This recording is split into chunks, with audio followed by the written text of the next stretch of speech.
Hi, I want to start by thanking everyone for such intense and great work in doing their individual institution presentations and reports. I think that looking through the reports, it was pretty evident that there was some pretty comprehensive work that went into developing financial statements and reading the financial statements, as well as determining what really active community engagement is. And so I'm just really thankful. I think everyone did a great job. And while every educator hopes that they'll never come to a point where they have to discuss closure for institutions of higher education, that's the assignment. And so I want to take a moment just to talk about the schools that I considered. And the schools that I considered were the North Carolina School of the Arts, School of Science and Mathematics, Western Carolina, and Elizabeth City State. And I know that's 4, but I just want to talk about my methodology a little bit. With the two institutions, the North Carolina School of the Arts and School of Science and Mathematics, these are very specific and kind of special institutions. I think the one for me that was the easiest to make a decision about, regardless of what we do with 3 other institutions, is the School of Science and Mathematics. And I really want to focus on the point that this institution was really thought of and developed, and its inception was prior to early college, and so this is an excellent opportunity for a community college in that area to absorb this institution as kind of a flag, as kind of like, I guess, a signature program, or for us to take and incorporate into an HBCU in that area that is looking to strengthen their STEM programs. This could be a really symbiotic relationship and make one institution healthy, make an institution healthier, and also improve early college in the state of North Carolina. So regardless of closure, I would recommend that.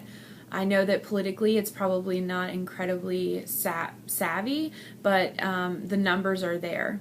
As far as the North Carolina School of the Arts, I think that's an excellent opportunity to take programs that are already existing within that institution that are kind of prestigious. It's such an incredibly small school. That's something that could be absorbed by UNC Greensboro and be part of the initiative between UNC Wilmington and UNC Greensboro to develop Masters in Fine Arts programs and to help faculty collaborate across the state. And I think that that would be an opportunity more so than a challenge. I think politically, again, it's incredibly challenging. The other institutions that I looked at were the Elizabeth City State University, which a lot of people, I guess, agreed has already been in significant financial trouble.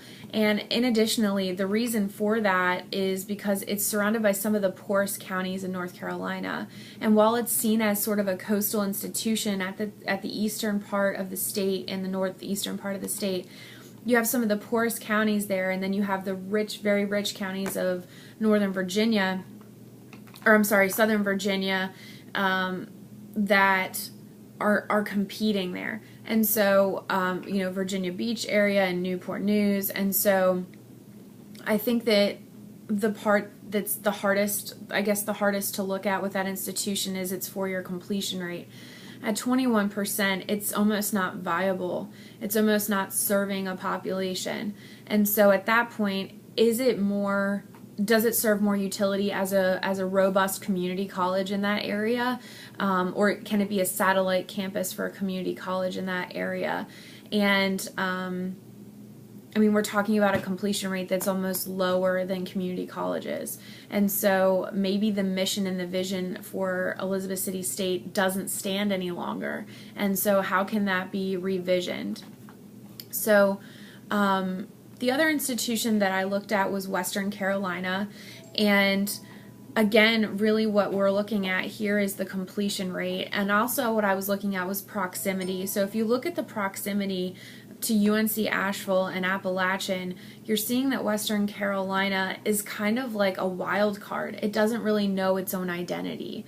And so with a 4-year completion rate of 32%, it needs to be considered as one of the institutions for closure. Thanks for your time today.